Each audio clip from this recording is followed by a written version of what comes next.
नमस्कार, मैं प्रशांत और आप देख रहे हैं द एचडी न्यूज। देखिए, बिहार के अंदर 11 में एमएलसीज की सीटें खाली हुई थी, जिसमें बिहार के मुख्यमंत्री नीतीश कुमार और पूर्व मुख्यमंत्री राबड़ी देवी की भी सीटें थी।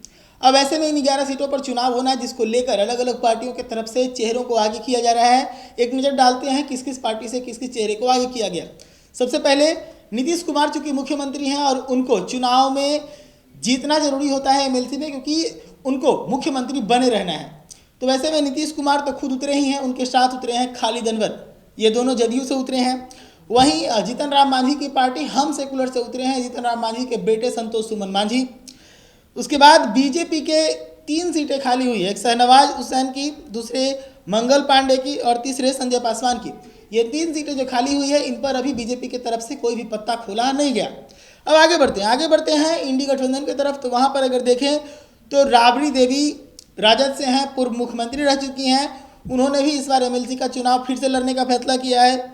उसके बाद अब्दुल बारी सिद्दीकी हैं, वो राजद से आते हैं, काफ़ी करीबी रहे हैं लालू परिवार के, लंबे समय से वफादार नेता माने जाते हैं। उसके बाद उर्मिला ठाकुर राजद से हैं। राजद के अंदर कई बड़े बड़े जिम्मेदारियों को निभा चुकी हैं, जैसे प्रदेश महासचिव रह चुकी हैं, महिला प्रकोष्ठ की प्रदेश अध्यक्ष रह चुकी हैं और इस वक्त प्रदेश प्रवक्ता की जिम्मेदारी संभाल रही हैं। उनको भी राजद ने उतारा है एमएलसी के चुनाव में।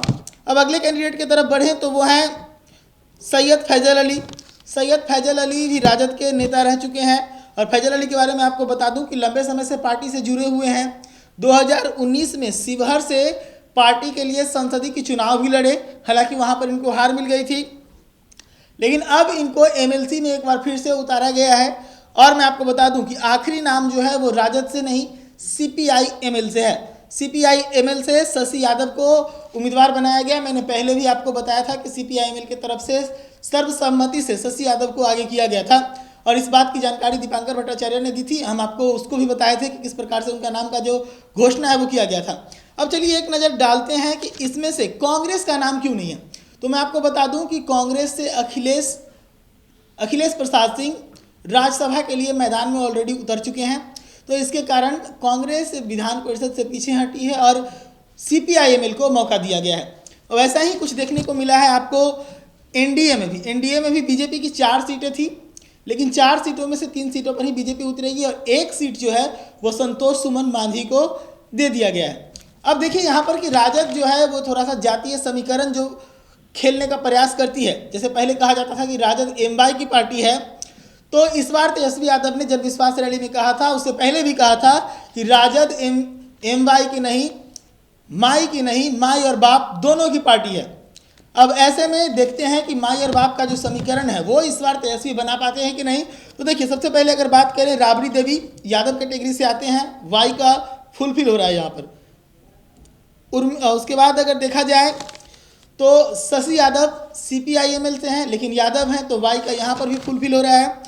उसके बाद देखा जाए तो अब्दुल बारी सिद्दीकी मुस्लिम हैं, तो उनका एम का समीकरण जो है फुलफिल होता है। उसके बाद सैयद फैजल अली वही एम के समीकरण को फुलफिल करते हैं। अब आखिरी नाम जो बच रहा है वो ये बच रहा है उर्मिला ठाकुर का।